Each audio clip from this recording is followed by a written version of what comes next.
Hello guys, कैसे हैं आप सब। उम्मीद है आप सब खैर आफियत से होंगे।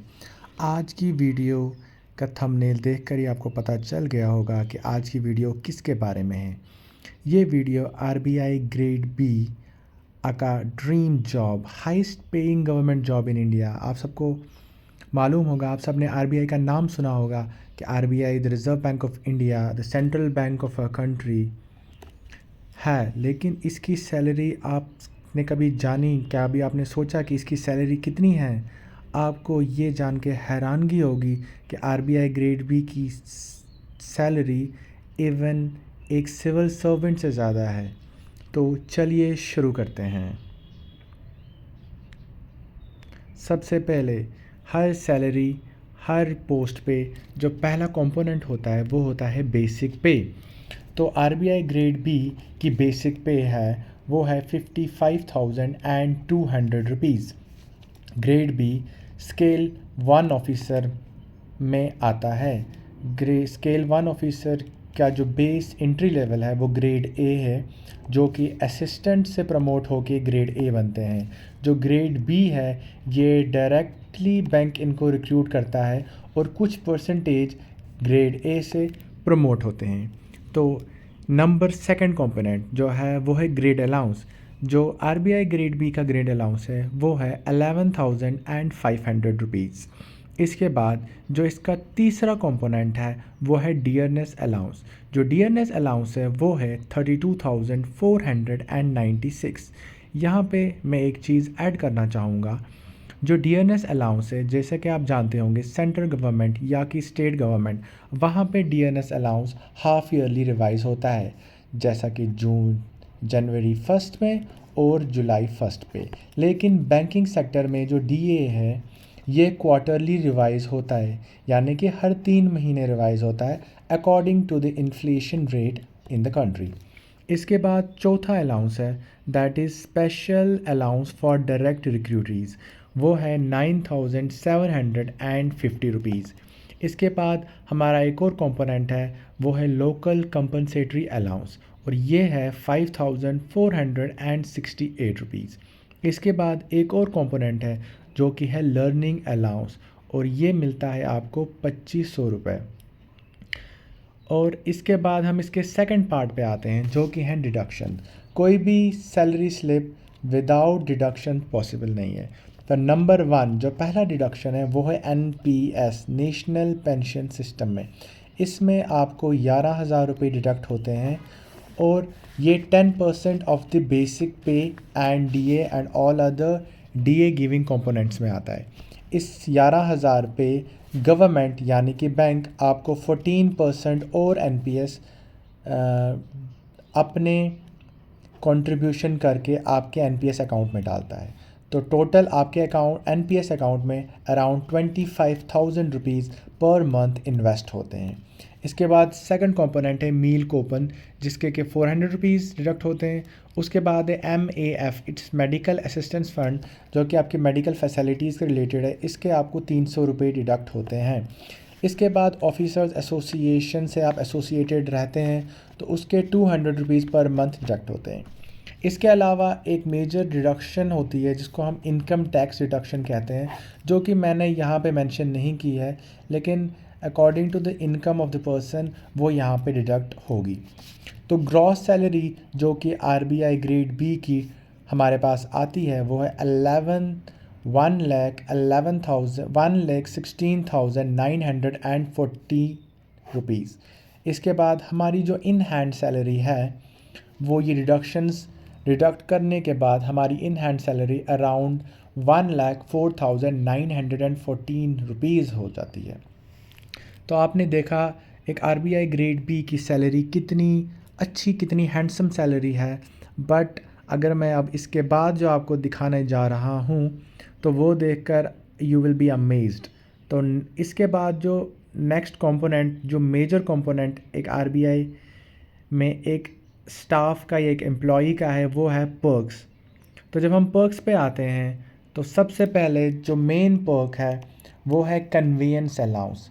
कन्वेंस अलाउंस या पेट्रोल अलाउंस, जो भी आप इसे कहना चाहें, ये है for a grade B officer 200 litres per month.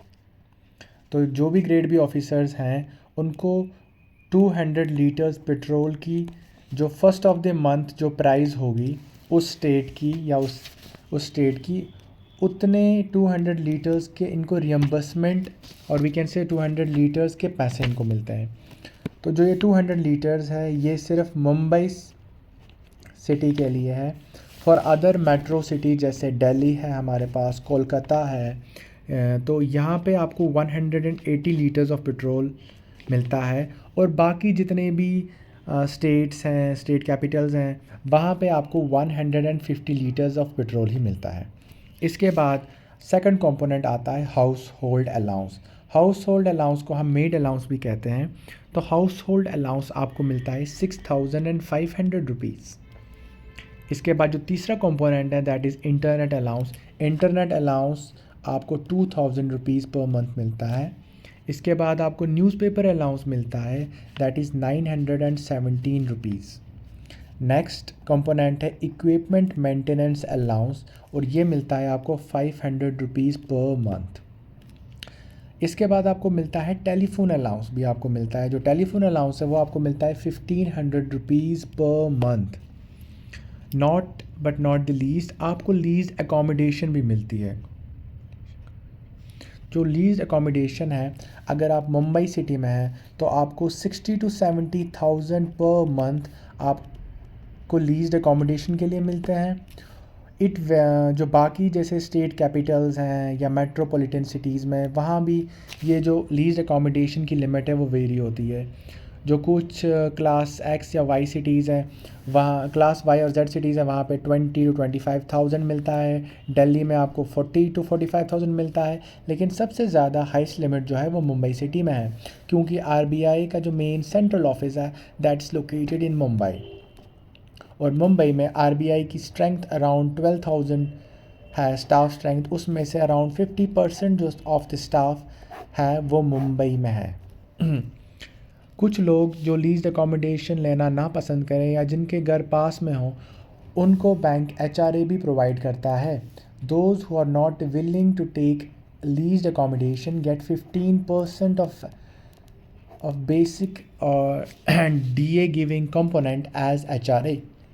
तो अगर आप लीज अकोमोडेशन नहीं लेते हैं तो आपको around 10,000 rupees per month as HRA आपकी सैलरी स्लिप में ऐड होता है। अभी नॉट लास्ट, इसके अलावा जो है इसके अलावा कुछ और पर्क्स भी आरबीआई अपने स्टाफ को प्रोवाइड करता है। ये लिस्ट ख़त्म ही नहीं हो रही है, क्योंकि इतने ज़्यादा पर्क्स, इतने ज़्यादा अलाउंसेस आरबीआई प्रोवाइड करता है कि हम सोच भी नहीं सकते।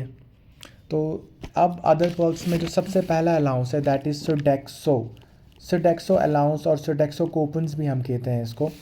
तो ये आपको मिलता है हर क्वार्टर में। साल के 4 क्वार्टर्स में आपको quarterly first of the month आपको 15,000 रुपीज़ मिलते हैं। So that comes to around rupees 5,000 per month. अब आप बोलेंगे सोडेक्सो क्या है? सोडेक्सो बेसिकली एक कूपन मिलता है, एक आपको कार्ड मिलता है, स्मार्ट कार्ड, जिसको आप बिग बाज़ार या जियो मार्ट या कुछ लोकल डिपार्टमेंटल स्टोर्स या स्विगी या ज़ोमैटो, वहाँ पे इनको यूज़ कर सकते हैं फॉर फूड आइटम्स। इसके बाद आपको मेडिकल रियम्बर्समेंट के लिए मिलते हैं ईयरली 18,000 रुपीज़। ये जो ईयरली अलाउंस हैं या हाफ ईयरली या बाई एनुअल अलाउंस हैं, ये आपको साल के स्टार्ट में या तो 1 जनवरी या तो 1 अप्रैल आपको ये क्लेम करने पड़ते हैं। इसके बाद जो थर्ड अलाउंस है that is book grant. So book grant के लिए आपको अराउंड 8,000 रुपीज़ पर मंथ मिलता है। इसके बाद आता है स्पेक्टिकल्स अलाउंस। स्पेक्टिकल अलाउंस आपको मिलता है 13,000 रुपीज़। ये आपको हर साल नहीं मिलता, ये आपको वंस एवरी 2 ईयर्स, 2 साल में एक बार आपको ये मिलता है। और अगर आप मैरिड हैं तो आपकी स्पाउस के लिए भी आपको 13,000 रुपीज़ मिलता है। इसके बाद आता है LFC, लीव फेयर कंसेशन। तो LFC आपको घूमने फिरने के लिए मिलता है। तो इसकी जो लिमिट है दैट इज़ 1,27,000 पर पर्सन। तो आपका 1,27,000 प्लस आपके डिपेंडेंट मेंबर्स हैं, जैसे आपकी स्पाउस है, आपके चिल्ड्रन हैं या आपके पेरेंट्स हैं, उनका आपको LFC मिलता है 1,27,000, बट ये डिपेंडेंट्स होने चाहिए आपके पेरेंट्स। तो 1,27,000 into 4 dependent members, so it comes to around 5 lakh, ये आपको अराउंड 5 लाख रुपए मिलते हैं 2 साल में एक बार। इसके बाद एक और अलाउंस है, that is furniture allowance. Furniture allowance आपको मिलता है ताकि आपके पास जो अपना क्वार्टर है या आपका अपना घर है उसको आप फर्निश्ड कर सके। तो फर्नीचर अलाउंस जो है ये आपको मिलता है 2 lakh rupees once every 5 years. And यहाँ तक कि आपको फर्नीचर अलाउंस मिल रहा है, लेकिन इसके अलावा आपको फर्नीचर मेंटेनेंस अलाउंस भी मिलता है। तो फर्नीचर मेंटेनेंस अलाउंस आपको 20,000 पर ईयर मिलता है ताकि जो आपने फर्नीचर लिया हुआ है उसको आप मेंटेन कर सको। इसके अलावा आपको मिलता है चिल्ड्रन एजुकेशन अलाउंस।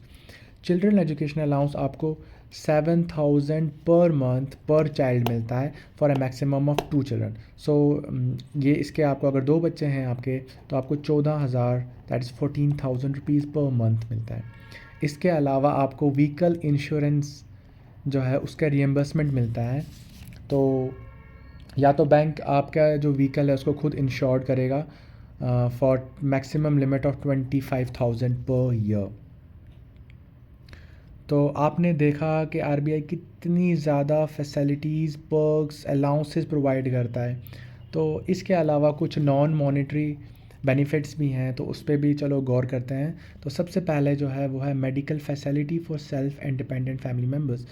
तो जो आपको ईयरली 18,000 रुपीज़ मिलते हैं, उसके अलावा भी आपको मेडिकल फैसिलिटी मिलती है ताकि अगर आपके साथ कोई ऐसा हादसा पेश आए, कोई मेडिकल इमरजेंसी हो, तो उस केस पे बैंक आपकी हेल्प कर सके।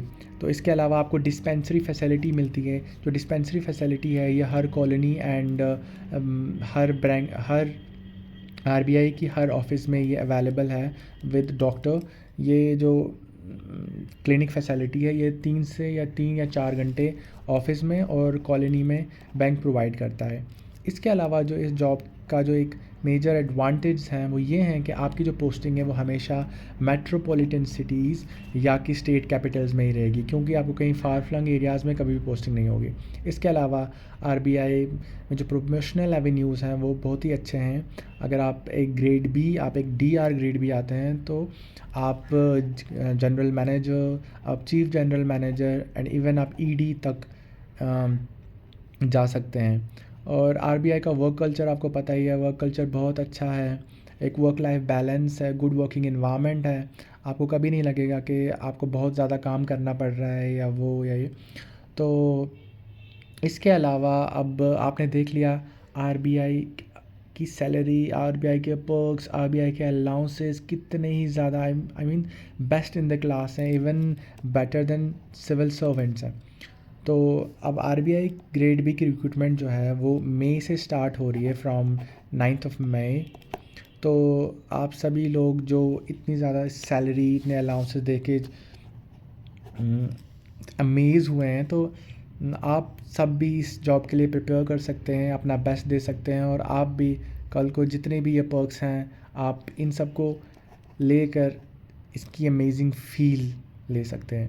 तो ऐसी अमेजिंग इन्फॉर्मेशन के लिए मेरे चैनल को लाइक करें, सब्सक्राइब करें और इस वीडियो को बहुत ज़्यादा शेयर करें ताकि बाकी सभी भी जितने भी जॉब्स हैं उन जॉब्स के रिलेटेड मैं आपको इन्फॉर्मेशन पहुंचा सकूं। Thank you.